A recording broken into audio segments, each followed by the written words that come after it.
acompañan desde nuestros estudios en Guayaquil, Francisco Jiménez, ministro de Gobierno. Y en el set están con nosotros María Paz Gervis, decana de Ciencias Sociales y Jurídicas de la Universidad SEC y analista política. Antonio Ricaurte, facilitador en el diálogo entre el gobierno y la CONAIE, exalcalde de Quito. Y Humberto Salazar, director ejecutivo de la Fundación Esquel, una de las organizaciones sociales que promovió el diálogo y la pacificación en estas protestas.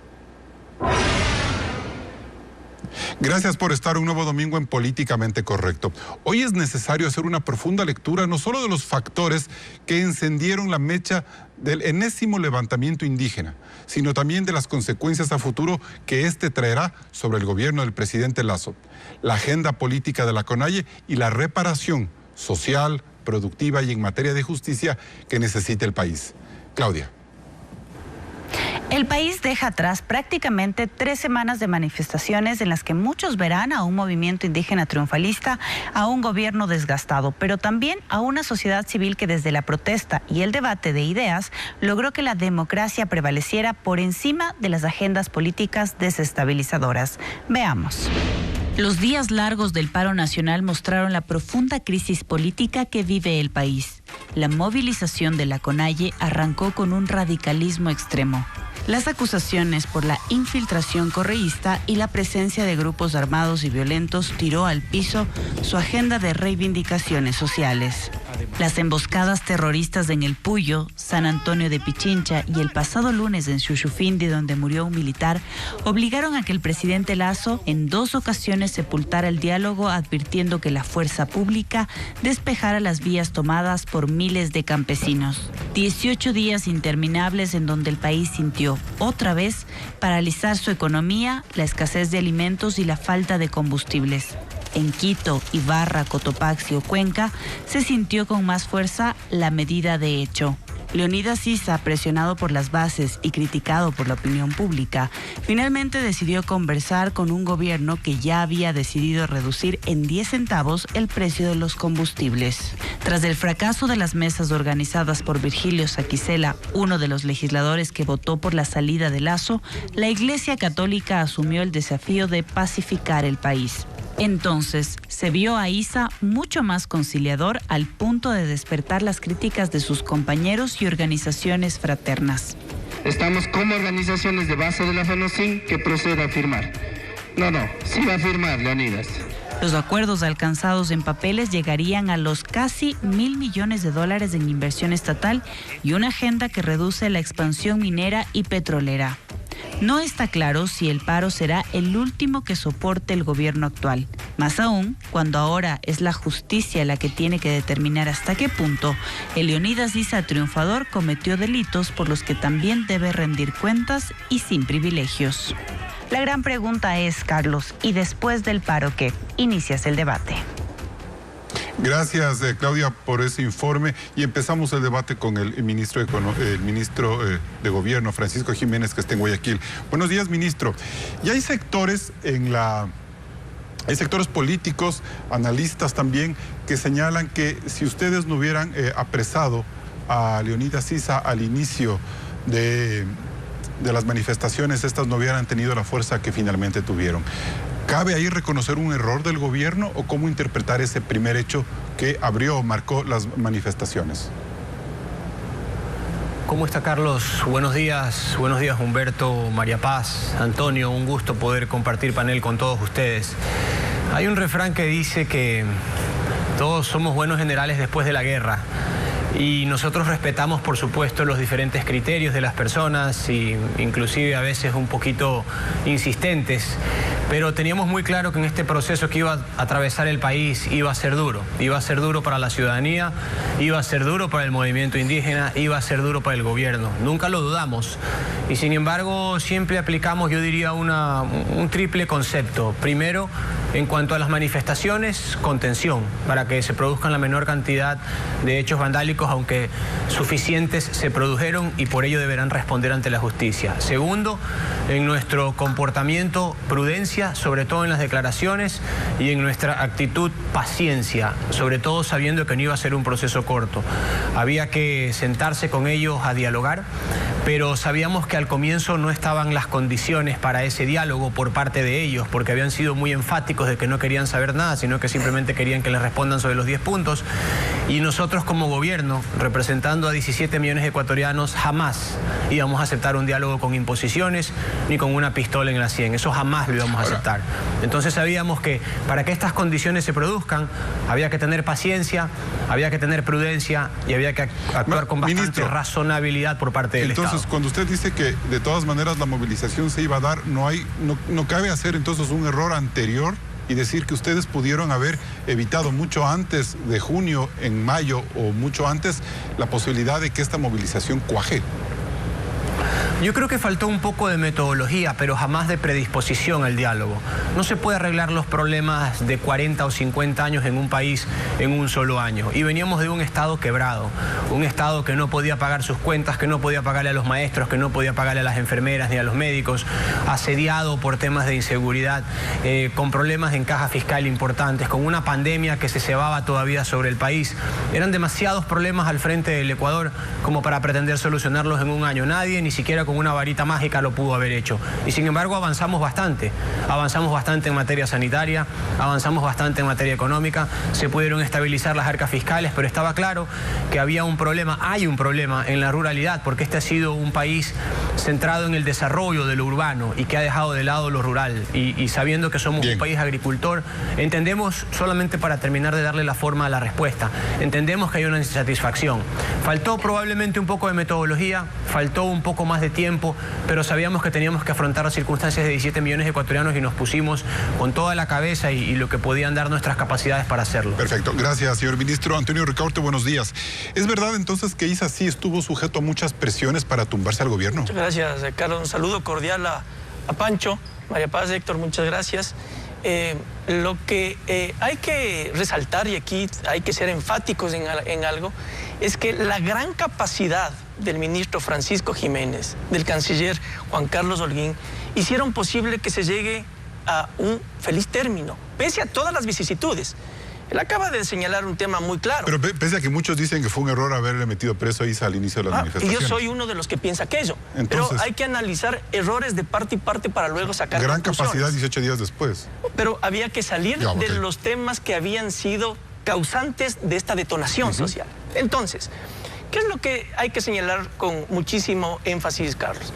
Las explosiones sociales que han suscitado en el mundo entero, en América, no son convocadas por una institución, por una organización, por un líder o por un político. Y las manifestaciones que la CONAIE habían venido dando, y esta última, era como ya repetitiva, aburrida, cansona, que venía de una organización que había tomado un tinte político desgastada y que era una más. La gente no le paró mucha bola. El tema que hace que se constituya un detonante poderoso es la prisión de Leonidas Issa, porque ahí entonces se le convierte en líder, en opositor natural del gobierno, porque aglutina todas las fuerzas del sector indígena que antes no comulgaban con él y que aglutina a otros sectores de la población que ahora sí toman fuerza y existe el porqué de la movilización y la potencia y la fuerza que antes no tenía. Pero también había un factor de desestabilización y que muchas veces declaraciones, no sé si erráticas o a propósito de ISA, daban cuenta de que querían era tumbarse al presidente. Bueno, la organización, en este caso la CONAIE, había generado una movilización alrededor de los 10 puntos que son públicos. Ahora, si internamente habían radicales y externamente habían radicales y violentos que querían utilizar a la movilización para desestabilizar al gobierno, ese era otro asunto. Y justamente aquello era lo que había que parar y sentarse a negociar y a conversar sobre la base de los 10 puntos, y se logró parar. ¿Se paró eso? ¿Y la conspiración se paró entonces?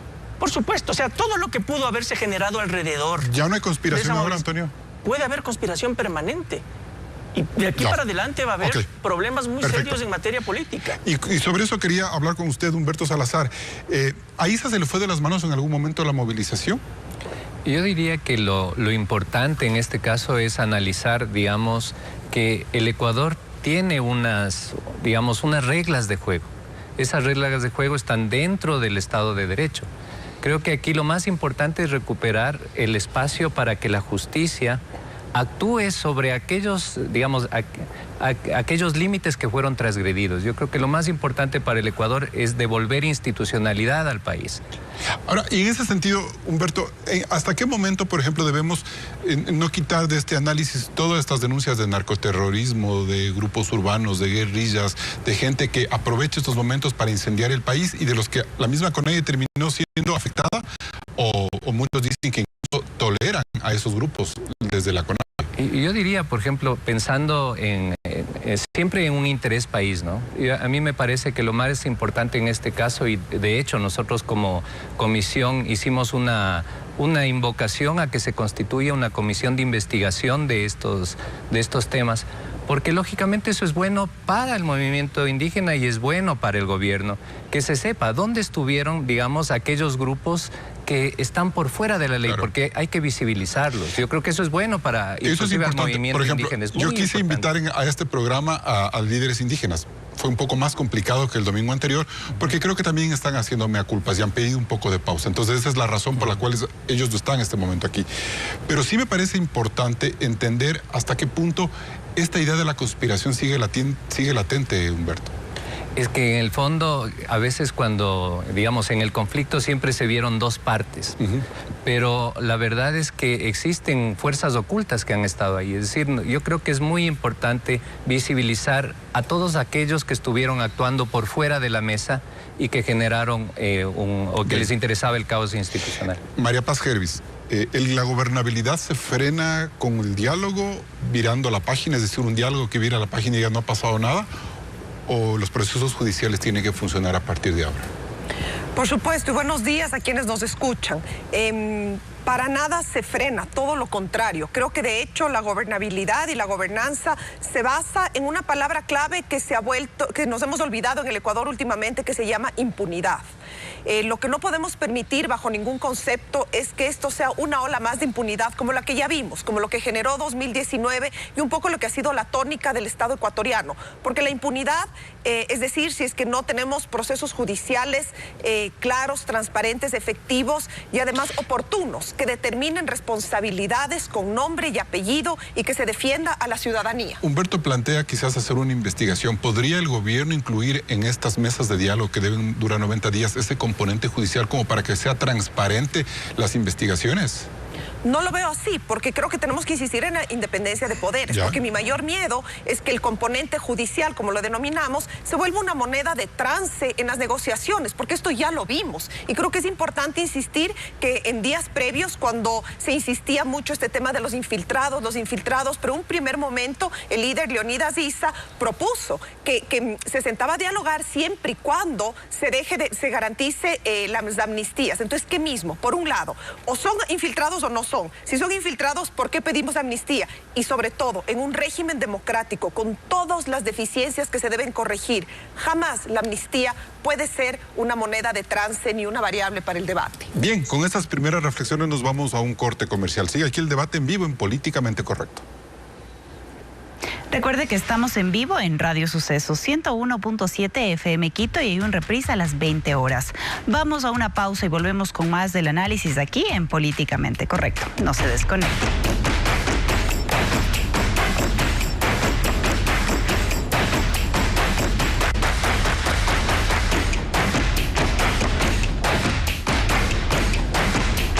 Seguimos en Políticamente Correcto. María Paz Gervis, hay una cosa que me preocupa que menciona Antonio hace un momento. Dice, bueno, metieron preso a Issa al principio de la paralización, eso encendió la llama y la movilización tomó otro tipo de dimensiones.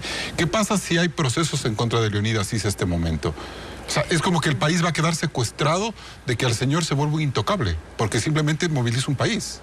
Eso es precisamente, el país está secuestrado y creo que eso es lo que deberíamos incorporar en el debate, ¿no es cierto? Yo me niego a insistir si estaba bien o estaba mal que se le tomó preso, porque parecería que un día nos despertamos y el gobierno se despertó y se le dijo, bueno, metámosle preso. No funciona así. O sea, creo que algo que se dice desde los niños más pequeños, las acciones generan consecuencias. Pero, María Paz, bueno, haciendo un paréntesis aquí, o sea, yo en eso quisiera ser claro, es decir, ¿hay en este momento tú como abogada motivos que obliguen a investigar a Leonidas Issa por estas movilizaciones, para no creer que esto es simplemente una lectura política. Pero por supuesto, ¿ya? porque vamos a insistir, hay este maniqueísmo en el discurso de que la protesta social, no, pero es que aquí no estamos cuestionando la protesta social ni se insinúa que se debe castigar la protesta social. Lo que queremos castigar es la violencia generalizada, lo que queremos castigar son los muertos, lo que queremos castigar es las pérdidas económicas, lo que queremos castigar además es la contaminación del agua en Ambato, lo que todos pudimos visibilizar que se tomó a un taxista, por ejemplo,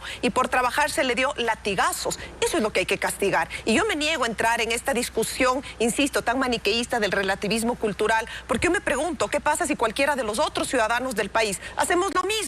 ¿Cuál sería la consecuencia? Desde luego, jurídica. Entonces, la protesta social es protesta y la defendemos como la que más. Pero me niego a ignorar la actividad criminal para disfrazarle de protesta social. Y si al presidente de la República o al gobierno le toca presentar esas acusaciones, cargos, ¿cómo queda el gobierno? Ahí va a ser, le está persiguiendo. Por supuesto que tiene un costo político, pero recordemos que el gobierno nacional es responsable por acción y por omisión. Perfecto. No es potestad, tiene que hacerlo. Antonio Ricaurte, ¿cómo resolver políticamente ese dilema? Mi análisis político, comprendo el análisis jurídico de María Paz, pero políticamente las cosas pueden volver a incendiar las circunstancias y volver a tener un detonante como el que se tuvo para que se prenda la movilización social. Pero además hay que ver desde el punto de vista político errores del gobierno y errores de la CONAIE, que fue lo que causó que estos 18 días hayan sido largos, tediosos y no se resuelvan. Los de la CONAIE, por ejemplo. Los de la CONAIE. Una movilización en donde internamente y externamente existieron violentos, radicales y personas, líderes, dirigentes, que no querían única y exclusivamente la solución de los 10 puntos por los cuales ¿narcoterroristas, Antonio? Por lo cual nació la protesta. ¿Narcoterroristas de la CONAIE? Yo diría más que nada temas reñidos con la democracia. ¿Ya? El sacarle al presidente de la República, cosa que no se podía tolerar. La movilización nace con el objetivo de alcanzar esos 10 puntos y esos 10 puntos habían que solucionarlos lo más rápido posible. Ya. Pero entonces ahora hay que, o sea, la gente de las empresas está quebrada, mucha gente que fue agredida, toda esa gente va a querer que haya justicia o que al menos judicialmente se revise eso. Entonces, si transamos ahí impunidad, me preocupa a mí que va a crear una mayor, una mayor división social y mayores enfrentamientos y odios. Porque claro, este señor es impune. La gente lo que quiere es paz. Venimos de una pandemia. La gente en las encuestas de opinión señala en un 80% que está deprimida, que económicamente está mal, que no tiene expectativas de un mejor futuro, que no tiene trabajo o que puede perder trabajo. Por eso lo que añora la gente en este momento es paz. Y lo que menos podemos hacer en este momento es generar otros detonantes sociales, otros detonantes que generen otra explosión. ¿En qué momento, Antonio, Issa pasó de ser el líder radical al líder al que quería a toda costa dialogar? Desde el inicio. Pero son grupos que están enquistados a su alrededor. Pero Issa el día viernes, cuando hubo el primer acercamiento de diálogo, él dijo que iba a apoyar la destitución del presidente en el Congreso, en la Asamblea. Y eso fue lo que le molestó al presidente y por eso hubo el desalojo. Ahí había un Issa radical. No me quiero atrever a hacer esa aseveración porque no la he escuchado. ¿Ya? Pero yo sí te puedo decir, Carlos, que desde el inicio existió la vocación de solucionar los 10 puntos que fueron el origen de la movilización. Ahí adentro... ¿Tú no ves un Issa golpista entonces en este proceso? Ahí adentro sí veo a mucha gente de acuerdo, pero a Issa. No, a Issa no. No lo ves como un líder porque golpista. Porque además tú puedes ver públicamente como al final él es el que logra conciliar, el que logra acordar y el que logra cerrar este capítulo terrible para el país. Perfecto. Francisco Jiménez, señor ministro, ¿qué significa lo que Leonidas dijo el día del acuerdo? En el sentido de que esperarán la buena fe del gobierno para no judicializar a los luchadores sociales. Nosotros somos el gobierno de 17 millones de ecuatorianos y no podemos especular. ¿Cuáles son las cosas importantes para el gobierno? Primero, representar bien a esos 17 millones, la democracia, evitar una represión innecesaria, evitar los baños de sangre, proteger los bienes y la seguridad de las personas, evitar los vandalismos y permitir que el Estado de Derecho actúe. Nosotros no perseguimos a nadie, pero no hay que confundir tolerancia con debilidad. Nosotros somos un gobierno que tolera con base en un Estado democrático y en una Constitución, pero no somos un gobierno débil. Era importante para nosotros llegar a un acuerdo, pero no cualquier acuerdo, porque no nos íbamos a dejar ni someter ni secuestrar absolutamente por nadie. Fuimos elegidos por estos 17, Señor no ministro, por los 17, por 5 millones, pero teníamos decisiones que tomar. Por lo tanto, respondiendo a su pregunta, no tenemos por qué perseguir a nadie, pero tampoco vamos a garantizarle condiciones de impunidad a nadie. ¿Eso qué significa? ¿Cómo debe proceder, señor ministro? Usted dirige la política en este país y seguramente tendrá que mirar el aspecto judicial. ¿Cómo debe proceder todo lo que María Paz Hervis nos ha planteado? Es decir, la necesidad de que no haya impunidad, de que por paz social esto no derive en una impunidad, porque ahí sí van a tener ciertos individuos privilegios. Dejando que el Estado de Derecho actúe. Mire, yo le digo algo. Nosotros ya aprendimos que aquí hay mucha gente o que quiere que inclinemos la balanza hacia un lado o que quiere que inclinemos la balanza hacia el otro lado. Cuando las sentencias pues a uno le disgustan, que por qué no actuamos, que cuando les agradan, que por qué entonces actuamos. Y nosotros no vamos a hacer ni lo uno ni lo otro. Las instituciones de justicia están para funcionar. La esencia de la justicia es actuar sin temor ni favor con nadie. De hecho, uno de los grandes desafíos que tiene este gobierno es la vigencia de la institucionalidad. Aquí, lamentablemente, y no es solo un problema de Ecuador, sino de Latinoamérica, lo que se han cebado con el progreso de la gente son los gobiernos populistas. Y si hay algo que nosotros no vamos a hacer, es un gobierno populista. Ahora, que se meta en el funcionamiento de las instituciones y que las manipule como les viene en gana. En ese sentido, ustedes como gobierno, si tienen la necesidad de presentar cargos o aportar en investigaciones por lo ocurrido en este paro, particularmente contra el señor Issa y los demás líderes indígenas, ¿lo harán? ¿O dejarán que sean otros organismos lo que hagan? No, nosotros vamos a sancionar los hechos de vandalismo donde los veamos, y cuando veamos que hay elementos para pensar que hubo autores materiales o intelectuales, quienes quiera que sean y en donde quiera que se encuentren, vamos a presentar las acciones correspondientes, porque el Estado es así como debe funcionar, sin temor ni favor con nadie. Bien, gracias, señor ministro. Humberto Salazar, ¿por qué no cuajó el diálogo que ustedes plantearon al inicio de las manifestaciones? ¿Qué vieron ahí? Yo lo que diría es que habían dos enfoques de lo que significa hacer diálogo, ¿no? Entonces, en un enfoque estaba planteado, digamos, dentro de una lógica de llegar a acuerdos donde se construyen sobre la base de posiciones comunes una tesis conjunta. El otro enfoque estaba planteando el diálogo como una lógica, digamos, más de demanda, de negociación. Entonces creo que no se entendió bien qué mismo es el ejercicio del diálogo. Porque hubo una declaración, y no me dejará mentir Antonio, Leonidas Issa, en el momento que ustedes plantean el diálogo, él dice que él quisiera saber cuál es la representatividad de las 300 organizaciones sociales, 300, ¿no? Claro. Que buscaban un diálogo. Y luego vemos a un presidente de la CONAIE al final dispuesto a dialogar bajo el apoyo de la Iglesia Católica, y eso hay que reconocer. ¿Pero qué pasó ahí? Sí, yo lo que diría es que algo muy importante es que el país no sabe dialogar, y no sabe dialogar porque no nos conocemos. Y digamos, las dirigencias, nosotros como organizaciones no nos legitimamos en lo que las dirigencias dicen. Nosotros nos legitimamos en el trabajo que hacemos en el día a día. Pero claro, cuando se da un choque de fuerzas que tiene un carácter muy ideológico, la verdad es que cualquier tipo de confianza se mina fundamentalmente cuando el otro siente que esa organización que le hace el llamado no va a tener control sobre esa organización. Nosotros siempre nos planteamos como organizaciones independientes, como una voz de tercera vía que era necesaria para poner una racionalidad en esa... ¿Usted cree que para ese lunes o martes que plantearon el diálogo había un Issa dispuesto a dialogar, como dice Antonio Ricaurte, que siempre quiso solucionar el problema?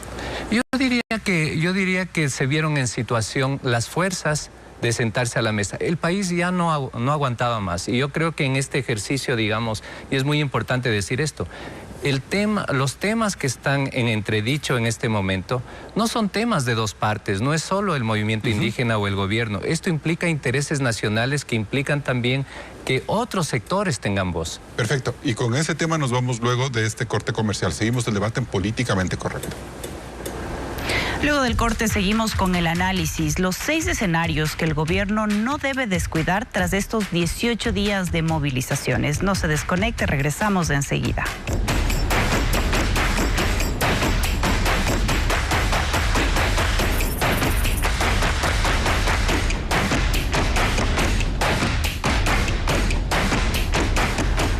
La terapia de choque que el país sufrió por 18 días no sanó sus heridas con el documento que puso fin a la movilización nacional. Todo lo contrario, hay al menos 6 escenarios que pintan un Ecuador conflictivo, muy difícil de resolver.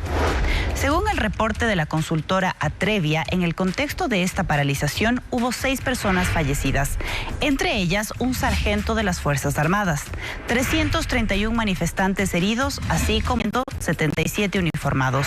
Durante el paro se detuvieron 166 personas, se denunciaron 76 vulneraciones a los derechos humanos y se registraron 159 ataques a periodistas. Todos estos casos la justicia tendrá que investigar. El segundo golpe es el económico. Como si la destrucción productiva por el paro de octubre del 2019 y la pandemia fueran poco, estas movilizaciones causaron pérdidas por más de 900 millones de dólares, sin dejar de mencionar el desabastecimiento de alimentos y la especulación que han empobrecido aún más a las personas. La economía también recibió un frenazo por la caída de la producción petrolera en más del 50% y porque los acuerdos con la CONAIE en materia energética y minera pueden restarle velocidad a esta actividad. Además, el subsidio a los combustibles trepó de 3.000 a 3.345 millones de dólares. Y sin recuperación tampoco hay seguridad. El gobierno tendrá que enfrentar el azote del narcotráfico y los brotes de terrorismo urbano que acompañaron en esta protesta. El rol de la fuerza pública fue valorado en amplios sectores ciudadanos. Y de la violencia hay que pasar a la política. Lasso tendrá una difícil etapa de gobernabilidad por el bloqueo del correísmo, su aliado Virgilio Saquicela y Pachacutic, obligándole a tender nuevos puentes con el PSC y la izquierda democrática para sostenerse. Finalmente está el delicado tema de la polarización. Luchar contra el racismo, el clasismo y la descalificación entre ecuatorianos es tarea fundamental del gobierno, ciudadanos, activistas y movimientos sociales. Por lo que cabe preguntarse, Carlos, ¿cuánto de todo esto le corresponde subsanar al presidente Lasso y si tendrá la oportunidad de hacerlo? Gracias, Claudia, por ese reporte y hablamos con Humberto Salazar entonces. Humberto, ahora viene lo más difícil. ¿Usted cree que el diálogo que se viene en los próximos 90 días realmente va a dar buenos resultados?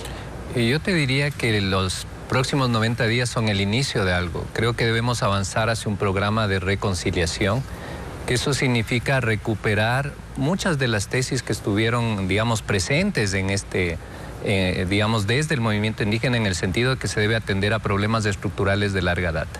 Y eso significa un cambio en las prioridades y fundamentalmente significa tener una actitud de escucha a las necesidades de los sectores populares. Ahí es donde tenemos que empezar a trabajar. En estas mesas de diálogo debería ser como el factor en el que el gobierno empiece a construir gobernabilidad. Y yo diría, acá hay unos 10 puntos, pero esos 10 puntos no agotan toda la agenda. Y lo que necesitamos es establecer, yo diría, 4 prioridades para ser concreto en algunas ideas, ¿no? Una prioridad tiene que ver con temas como la desnutrición crónica. O sea, aspectos que transforman el país, que dan la oportunidad para el tema de educación, por ejemplo. Pero llama la atención, ¿no? La Universidad Central dice que el 80% de los niños que llegaron de la paralización, que estuvieron alojados, tenían desnutrición crónica. Y el gran debate era la baja del combustible. Entonces, me parece a mí que hay una desconexión. Y también puedo decir que hay intereses políticos, económicos de parte de quienes protestan y no entender esa otra realidad. Es que por eso te decía que hay que ir a una agenda superior, que es una agenda de intereses nacionales que implican también unas visiones de política de Estado, que no se quedan en los 4 años que puede tener un gobierno, sino que nos proyectan como país en el futuro. Y sí, porque ahí lo que quiero es ya ir con el ministro de Gobierno por decir, ¿usted cree que es responsabilidad del gobierno tener un diálogo impecable? Absolutamente. Yo creo que gran parte de los grandes aprendizajes, y le hemos escuchado al gobierno decir, miren, nos hemos dado cuenta que necesitamos volver la vista a la ruralidad. Volver a la vista a la ruralidad, en realidad yo lo resignifico como decir, necesitamos volver la vista a los sectores más vulnerables. Gracias. Señor ministro, ¿de qué manera piensa usted o cómo se van a organizar estas mesas de diálogo para que empiecen a trabajar? Usted el día de ayer ya pidió empezar a gestionar ese espacio. Efectivamente, nosotros el día viernes ya enviamos, inmediatamente después de que se había ya terminado el paro, enviamos una comunicación a la conferencia episcopal para empezar a trabajar cuanto antes, porque esto no es de hablar mucho y hacer poco, sino justamente lo contrario. Nosotros queremos un diálogo con seriedad, un diálogo que afronte los verdaderos problemas del país, particularmente signados o enfocados en la ruralidad. Por eso enviamos una comunicación y dijimos, a ver, nosotros tenemos que ya empezar ya con la definición de una metodología, partamos de los 10 puntos, veamos qué es lo que se ha cumplido, de hecho ya tenemos una matriz sobre ese cumplimiento, veamos qué es lo que falta por cumplir y además establezcamos también qué otros temas, por ejemplo, el que mencionaban ahorita de la desnutrición infantil, son importantes incluirlos en la agenda. Respecto a este tema, vale decir que el gobierno del presidente Guillermo Lasso fue el primero que estableció una secretaría para combatir específicamente este flagelo, el de la desnutrición infantil, y le puedo decir que se está trabajando muy bien en ese tema. Ministro, pero ¿qué otros sectores van a estar o va a ser simplemente una negociación entre el gobierno y las dirigencias indígenas? ¿O cabe meter otros sectores como para que el debate sea más plural? Yo no tengo ningún problema, nosotros no somos sectarios y no tenemos ningún problema en incluir a otros sectores, los pueblos montubios, los pueblos afros, los pueblos indígenas, también los sectores urbanos. Lo que pasa es que no queremos diluir la cuestión.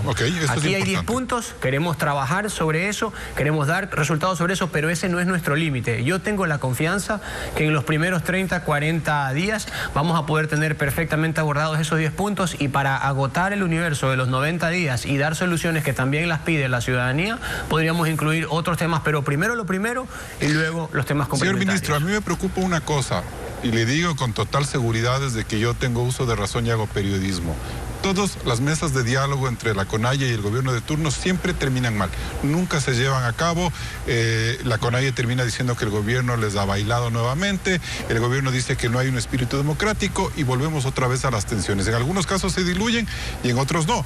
Vimos en octubre de 2019 el compromiso era bajarse el decreto para focalizar los combustibles. El momento que se bajó el decreto, los indígenas se levantaron de la mesa de diálogo. ¿Cómo hacer que eso no ocurra esta vez? Con perseverancia, con constancia, con metodología, con humildad, pero también con firmeza. Nosotros no queríamos cualquier acuerdo y no queríamos el acuerdo de un gobierno sitiado. Me parece que lo conseguimos y hoy tampoco vamos a quedarnos en lo que ya hay. Vamos a establecer una metodología y sobre todo yo quiero decirle algo, vamos a hacer público cada paso que demos porque no tenemos por qué esconderle nada a nadie. Sabemos que hay muchas demandas represadas en el Ecuador y no queremos ser ni cómplices ni parte de esa omisión. Nosotros vamos a cumplir nuestro trabajo y no solamente en función de un grupo, sino en función de los 17 millones de ecuatorianos. María Paz Gervis, el presidente dice que no, digamos, el ministro dice que no quiere que no hay un gobierno sitiado y que no va a hacer esa mesa de diálogo un espacio para que estén sitiados. Pero entonces a la sociedad civil le corresponde presionar para que ese diálogo sí funcione esta vez. Yo ahí me permito discrepar con mucho respeto con el señor ministro. Yo creo que me ha hecho mucho ruido escuchar en todas estas semanas las dos partes. Un momento, ¿y dónde estamos el resto de ecuatorianos? ¿Dónde estamos esos ecuatorianos que consideramos que este gobierno efectivamente no podía resolver problemas estructurales de hace siglos, pero que en este año tiene muchas tareas pendientes? ¿Dónde estamos esos ecuatorianos que no creemos en el paro? Y peor, en el paro violento. ¿Y dónde están las mujeres ecuatorianas que no estuvieron ni en la mesa de diálogo ni en estas discusiones? Ese es uno de los grandes temas de esa democracia que exigimos y que reivindicamos. Entonces, si me permiten, un diálogo para que sea incluyente debería contar en la mesa con los sectores productivos, con las cámaras. Yo sé que es muy lucrativo ponerles políticamente como el enemigo, pero no son el enemigo. Resulta que son el motor, quienes representan el motor de la economía, que no es el Estado, ojo. Entonces, ¿dónde están los sectores productivos? ¿Dónde están los colegios profesionales? ¿Dónde están las universidades públicas y privadas? ¿Dónde están? Entonces, yo creo que quizás me atrevo a decir que esta sensación mía, que puede ser de muchas personas que nos escuchan, es de absoluta orfandad. Creo que es momento de humanizar un poco más el debate. Yo no voy a traer cifras porque no soy economista y porque he escuchado mucho en opinión pública que eso no comunica suficiente. Pues humanicemos. ¿Por qué no hablamos de las personas? Y es horrible tener que referirnos en pleno siglo XXI a las diferencias étnicas, blanco-mestizas, que somos ecuatorianos, que somos quiteños, que tenemos hijos, que trabajamos y que nos hemos sentido absolutamente vulnerados, humillados y desprotegidos durante 18 días. Y solo para terminar... Desprotegidos del Estado, dices tú. Por supuesto. Y solo para terminar, también voy a permitirme discrepar con mi contertulio Antonio, quien nos decía que son 18 días y que este fue el estallido social. No nos olvidemos. Más allá de las reivindicaciones estructurales e históricas que todos conocemos y que siguen sin estar posibilitadas de dialogarse, porque ahorita estamos empañados por la violencia. Yo sí me acuerdo hace 2 años esos mismos dirigentes indígenas que protagonizaron secuestros, humillaciones televisadas y que después fueron amnistiados por los poderes políticos. ¿Dónde estamos la ciudadanía? ¿Dónde está la ciudadanía, Antonio, en este proceso de diálogo para que no fracase y para que la CONAIE, como ha ocurrido antes y tú sabes perfectamente que es así, no se levante esta vez? Hay un tema muchísimo más de fondo y que es el más importante. Un gobierno que no tenga estrategia está condenado al fracaso. En el mundo en el que vivimos, tecnificado en esta tercera revolución industrial, no se puede improvisar. Y un gobierno que no tenga estrategia no puede avanzar ni puede tener éxito. ¿Y a qué me refiero con eso? Para aterrizar y que no quede el tema estrategia en lo etéreo. Un gobierno tiene que tener información permanente de qué es lo que siente, cree y a dónde quiere ir la ciudadanía en general. Todos los habitantes de este país. Y la única forma técnica para hacerlo es en base a encuestas de opinión cuantitativas de empresa seria que no le diga las cosas al gobierno que quiere escuchar, sino las fuertes, las reales. Encuesta cuantitativa, información cualitativa, que son los focus group. Esa información tiene que ser leída por un estratega. Y ese estratega tiene que convertir, esa estrategia tiene que ser convertida en comunicación. Si es que eso no ocurre, nunca va a haber un gobierno, y en este caso el gobierno tiene que reflexionar sobre eso, nunca va a poder tener éxito. Y el otro elemento fundamental, una operación política eficaz. Ahí yo creo que la gran capacidad que tiene Pancho Jiménez, y él va a asumir eso como tal, una operación política que permita a lo interno y a lo externo tener el control político de relaciones tan conflictivas como el de la Asamblea Por ejemplo, Nacional. hay que retomar todo lo de la Asamblea. Hay que volver a replantear un buen manejo. Pero Saquicela no queda ahí muy golpeado. No nos tiene que importar taparnos eso. la nariz y volver a hablar Si con es que tú Saquicela. tienes estrategia, entonces el presidente y el gobierno va a tener aceptación, credibilidad y buena imagen. Eso le blinda al gobierno y al presidente y le permite hacer las cosas que quiere hacer en beneficio del país. Y permite también tener un blindaje frente a otros sectores que querrán ir en contra de la Constitución y querrán desestabilizar al país y querrán aprovecharse de aquello. Y la Asamblea también tendrá un caldo de cultivo formidable si es que el gobierno no tiene buena imagen. Y de eso quiero hablar contigo luego de que volvamos de este siguiente corte comercial aquí en Políticamente Correcto.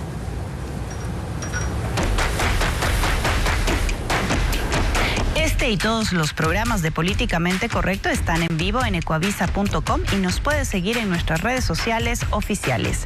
Una nueva pausa y volvemos con más del análisis. Y después del paro, ¿qué?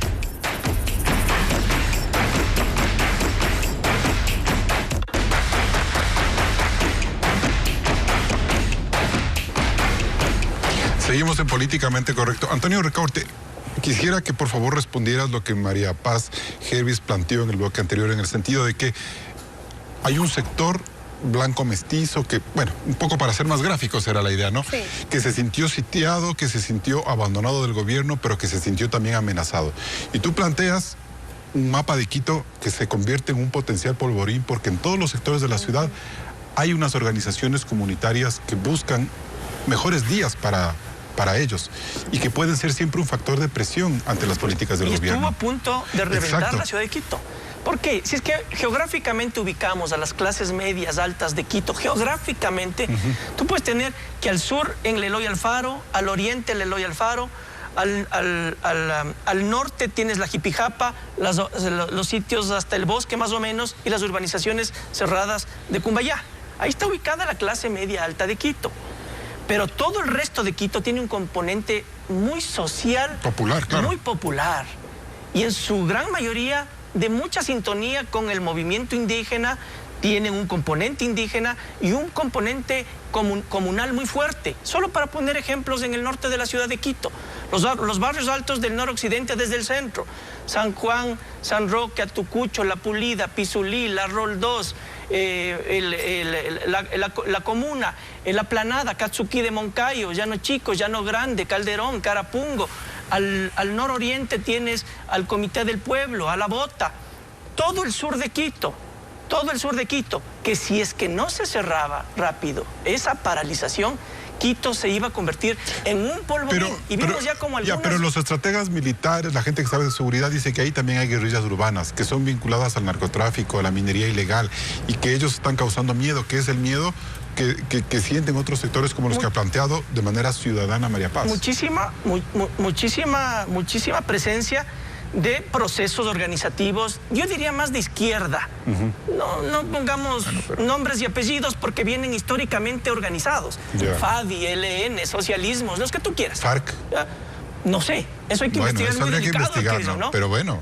Pero también hay gente ahí que pudo haber querido pescar a río revuelto, pero también es importante volver a lo que antes yo te señalaba. En Quito y en el Ecuador sabemos cuánta gente apoyó al movimiento indígena, cuántos sintonizaron con el movimiento indígena, cuántos respaldaron al gobierno, cuántos no. Todo tiene que ver con el hecho siempre, Carlos, de tener estrategia. Y esa estrategia cruza nuevamente, perdón que sea cansón, por tener información de encuestas, por tener una estrategia y una metodología de comunicación que haga que la institución, en este caso, el gobierno nacional, la presidencia de la República, pueda mejorar su imagen, su credibilidad y su aceptación. Componentes necesarios para poder tener legitimidad suficiente y fuerza suficiente para implementar los cambios que el país requiere y que el gobierno quiere. Perfecto. Señor ministro, y en ese sentido el país en las últimas horas habla de la necesidad de que haya una crisis de gabinete en el gobierno para mostrar que hay un espíritu de cambio. Entonces yo le hago la primera pregunta. ¿Esta semana sale el ministro de Economía, Simón Cueva, del gabinete? Esas son decisiones que le competen exclusivamente al señor presidente de la República. No quisiera yo anticipar criterios allí porque puedo estar entrando en un terreno que no es de mi competencia. El señor presidente es el que decide. Él ha asumido con liderazgo, como desde el día 1 de su gobierno, toda esta situación y seguramente él sabrá determinar cuáles son los cambios que debe implementar el gobierno para también estar en sintonía con lo que este nuevo momento exige. Yo coincido con lo que dice Antonio. Es fundamental tener una estrategia y esa estrategia tiene que estar basada en números, en cuantificaciones y una comprensión de la realidad que existe en el país. Nosotros, en este proceso de 18 días, a nosotros nos ha dejado lecciones muy importantes y las estamos asimilando y esas lecciones se van a reflejar en decisiones. Señor y ministro, sobre esas decisiones, el último que tiene la palabra es el señor presidente de la República. El principal correctivo es tener una estrategia como plantea Antonio Ricaurte, es decir, ¿nunca tuvieron estrategia o la estrategia fue equivocada? Siempre tuvimos estrategia manifestada en nuestro comportamiento durante los 18 días de conflicto. No, me refiero antes, me refiero al inicio, como gobierno, ministro. Antes también. Como gobierno. Antes también tuvimos estrategia y tanto es así que se puso en orden la casa desde lo económico, desde lo sanitario y hoy estábamos en el proceso de que esos beneficios económicos producto de ese primer año permeen hacia toda la población. Lo que sucede es que los 18 días trastocaron un poco las cosas y no nos olvidemos también que las coincidencias solo son en pascuales, como decimos acá en Guayaquil. No es coincidencia que mientras el país sufría todo lo que sufrió durante estos 18 días, haya intentos propiciados por el partido político UNES de destituir al presidente dentro de la Asamblea Nacional. No le salió la jugada, pero eso también formó parte de un proceso de aprendizaje. Y como nosotros siempre hemos dicho, las crisis son vitrinas y en esas vitrinas todos los actores revelan sus intenciones. Y hoy estamos mucho más preparados a partir de esa verdad y de esa claridad para las cosas que tienen que darse después, siempre en el marco de la democracia y siempre en el marco de lo correcto. Ministro, dos cosas. ¿La conspiración sigue en marcha entonces? Yo creo que esos actores políticos no van a dejar de tratar de afectar al gobierno. A mí me parece que es un deporte en América Latina y en general, no solo en el Ecuador, que la gente, toda la sociedad hable mal de los gobiernos. Perfecto. Inclusive esos gobiernos que han sido afectados por estas críticas en muchos casos han tenido que aguantar intentos de golpes, a veces institucionales y a veces no institucionales. Nosotros también lo vivimos dentro de estos 18 días y salimos adelante. Y estamos seguros que hoy estamos más fuertes y vamos a poder tomar decisiones. La segunda pregunta, ministro. Millones de ecuatorianos. Y la segunda pregunta, ministro, ¿cuándo se va a reunir usted con el presidente Virgilio Saquicela de la Asamblea? ¿Para qué? ¿Alguna cuestión concreta? ¿Para conversar? ¿Para tomar el té? ¿Un café con galletitas? Si tenemos algún tema institucional, no tengo ningún problema en que... Para hablar de la agenda con la Asamblea. Bueno, yo no tengo ningún problema en reunirme con él para hablar de los temas absolutamente institucionales que le interesan en el país. No vamos a reunirnos para perder el tiempo. Tenemos claro que él por un lado fungía de mediador y por otro lado estaba votando por la destitución del presidente. Por lo tanto, en cuanto se refiere al enmarcaje institucional, muy bien. Para conversar y discurrir sobre la lluvia y el buen tiempo, no veo por qué tengamos que reunirnos. Perfecto. María Paz Jervis, bueno, ahí tenemos una lectura. Yo sigo pensando que es momento, voy a reiterar, de humanizar el debate. O sea, con toda consideración, aquí Antonio nos dice los sectores sociales. Pues yo le recuerdo que todos los habitantes de esta ciudad y de este país somos sectores sociales. Basta de este discurso excluyente. Y creo que es muy peligroso también poner tales barrios apoyaban tales. No creo que es tan sencilla el tema, ¿no es cierto? Porque también vemos, por ejemplo, en la academia empleada, que tiene unos salarios específicos, que se ha adoptado mucho la narrativa de que el fin justifica los medios. Entonces yo creo que eso es muy peligroso. Y también creo que es muy peligroso el que sigamos desde una lógica política defendiendo lo indefendible. Y por eso le digo con todo el respeto, señor ministro, ¿cómo podemos afirmar que durante este año se ha organizado el sistema de sanidad cuando la gente está fuera de los hospitales rogando por atención? Entonces yo creo que es momento de sincerarnos. Definitivamente aquí hubo un intento de golpe de Estado. Definitivamente quienes somos demócratas vamos a defender el gobierno a capa y espada, porque eso es lo justo, eso es la construcción de democracia. Pero yo se invito con mucho respeto, con humildad y como ciudadana ejerciendo derechos, porque también me siento cansada de tener que pedir disculpas todo el tiempo por una construcción histórica, cuando aquí trabajamos con honestidad, con respeto a las instituciones y exigimos ser integrados en el debate público, en el discurso social y ser protegidos por nuestro Estado. ¿Estamos viendo racismos, clasismos de lado y lado entonces, María Paz? Definitivamente, insisto que son muchos lados. Es muy triste que no podamos finalmente, en pleno siglo XXI, asumir con responsabilidad el debate del desarrollo en zonas rurales en el Ecuador. Es muy triste que no podamos hablar de ese porcentaje de la ciudadanía ecuatoriana que está mayoritariamente en el campesinado, donde mayoritariamente son indígenas, que han sido excluidos y que siguen siendo por un diseño institucional. Pero digamos las cosas como son. Este Estado nos excluye a casi todos. Claro, que no todos partimos de un mismo lugar, que quienes crecemos en ciertos sectores de la sociedad tenemos unas ventajas, por supuesto, pero no tenemos culpa. Lo que sí debemos tener es responsabilidad. Humberto Salazar, ¿dónde queda el sector productivo en este momento? Sí, ministro. Sí, dígalo, ministro. Solo una pequeña precisión, claro. Nada más. Una pequeña precisión. Yo en ningún momento he dicho, María Paz, que hemos afinado el sistema de sanidad. Hay que decir las cosas como son. Lo que he dicho con precisión es que hemos combatido una pandemia. En ningún momento he dicho que nuestra gestión es perfecta y hemos aceptado que tenemos cosas que corregir. Perfecto, bien. Bueno, Humberto, ¿dónde queda el sector productivo en este momento? Sí, yo creo que hemos dicho varias veces, ¿no? Se requiere incluir en este diálogo la multiplicidad de voces. Creo que eso es muy importante. Creo que también es importante dejar claro que no se trata de cualquier diálogo, se trata de un diálogo que se desarrolla entre fracturas y eso es súper importante tomarlo en cuenta. No es un diálogo que se hace entre... Pero Humberto, el ministro dice, la estrategia de él dice, no quiero diluir, y creo que tiene razón en eso, no queremos diluir y terminar hablando de todo y no concretar nada. Entonces la primera idea sería con las organizaciones indígenas, pero ¿qué pasa con ese sector productivo al que siempre termina perdiendo por este tipo de protestas? Claro, es que, digamos, por eso yo hace algún momento hablaba de una suerte de un programa de reconciliación, un programa de reinstitucionalización que implica trabajar en el corto, el mediano y el largo plazo. El corto plazo es este que nos tiene a todos, son los 18 puntos, son este cruce de balas que hemos tenido. Los 90 días. Son los 90 días, ese es el corto plazo, pero necesitamos avanzar hacia el largo plazo y para avanzar hacia el largo plazo necesitamos generar nuevos tipos de liderazgos. Yo diría hay tres características que debería tener un nuevo liderazgo. Uno es que sea integrador, colaborativo, que busque construir puentes. Necesitamos líderes que apunten a construir puentes. Otro elemento es que necesitamos líderes éticos. Es decir, para que se recupere la necesidad de impulsar esas demandas sociales que son justas, porque hay que decirlo así. Perfecto. Y finalmente, solo para terminar, un tipo de liderazgo, digamos, que se sustente en la idea de que hay que actuar de forma no violenta. Bien. Estamos liderados no violentos. Nos vamos a un siguiente corte comercial. Volvemos con las conclusiones.